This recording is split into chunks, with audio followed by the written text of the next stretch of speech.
श्री कृष्ण की बांसुरी के 10 रहस्य जिनसे आप अनजान हैं। आज हम उसी बांसुरी के बारे में जानेंगे। श्री कृष्ण की अनेक गाथाएं आज इस दुनिया में प्रचलित है। उन्हीं कथाओं में बांसुरी की कई कथाएं श्री भागवत पुराण में मिलती हैं। अगर आप एक कृष्ण भक्त हैं तो इस वीडियो को पूरा जरूर देखें। आज हम बात करेंगे श्री कृष्ण की बांसुरी की। तो आइए जानते हैं इस वीडियो में। ढोल, मृदंग, जांस, मजीरा, डप, नगाड़ा, पखावज और एकतारा में सबसे प्रिय बांस निर्मित बांसुरी भगवान श्री कृष्ण को अति प्रिय है। इसे वंशी, वणु, वशिका और मुरली भी कहते हैं। बांसुरी से निकलने वाला स्वर मन मस्तिष्क को शांति प्रदान करता है। जिस घर में बांसुरी रखी होती है वहाँ के लोगों में परस्पर तो बना रहता है, साथ ही सुख समृद्धि भी बनी रहती है। श्रीमद् भागवत पुराण में श्री कृष्ण की बांसुरी से जुड़ी कई कथाएं मिलती हैं। तो आइए जानते हैं श्री कृष्ण की बांसुरी के 10 रहस्य। नंबर 1, धनवा नाम का एक बांसुरी बेचने वाला श्री कृष्ण को बांसुरी देता है तो वह उसे पर पहली बार मधुर धुन छोड़ते हैं, जिससे वह बंसी बेचने वाला मंत्र मुग्ध हो जाता है। उसी समय श्री कृष्ण बांसुरी बजाने वाला बन जाते हैं। नंबर 2, उनकी बांसुरी की धुन पर गोपिकाएं और पूरा गोकुल बेसुध हो जाते थे। नंबर 3, श्री कृष्ण ने पहली ही बार ऐसी बांसुरी बजाई कि सभी को ऐसा लगा जैसे ये बांसुरी बजाना कई जन्मों से सीख रखा है। नंबर 4, ऐसा भी कहा जाता है कि जब भगवान शिवजी बाल कृष्ण को देखने आए तो उन्होंने ऋषि दधीची को हड्डी को घिसकर एक सुंदर एवं मनोहर बांसुरी का निर्माण किया। जब शिवजी भगवान श्री कृष्ण से मिलने गोकुल पहुंचे तो उन्होंने श्री कृष्ण को भेंट स्वरूप वह बंसी प्रदान की, उन्हें आशीर्वाद दिया। तभी से भगवान श्री कृष्ण उस बांसुरी को अपने पास रखते हैं।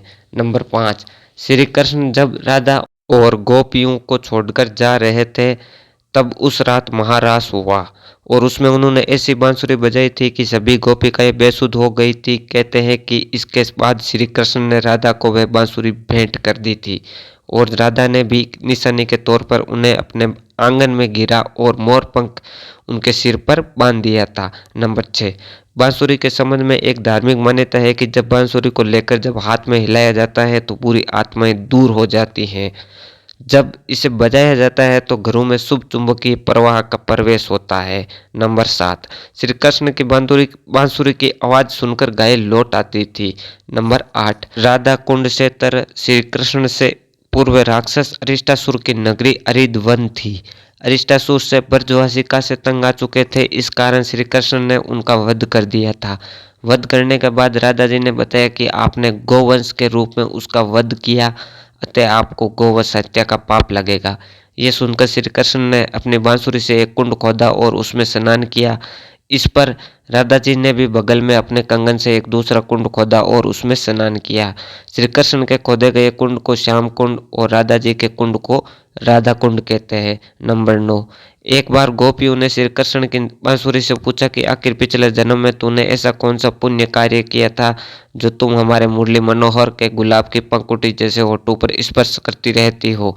ये सुनकर बांसुरी ने मुस्कुराकर कहा, मैंने उनके समीप आने के लिए जन्मों तक इंतजार किया। त्रेता युग में जब भगवान राम वनवास काट रहे थे तो उस वक्त मेरी भेंट उनसे हुई थी।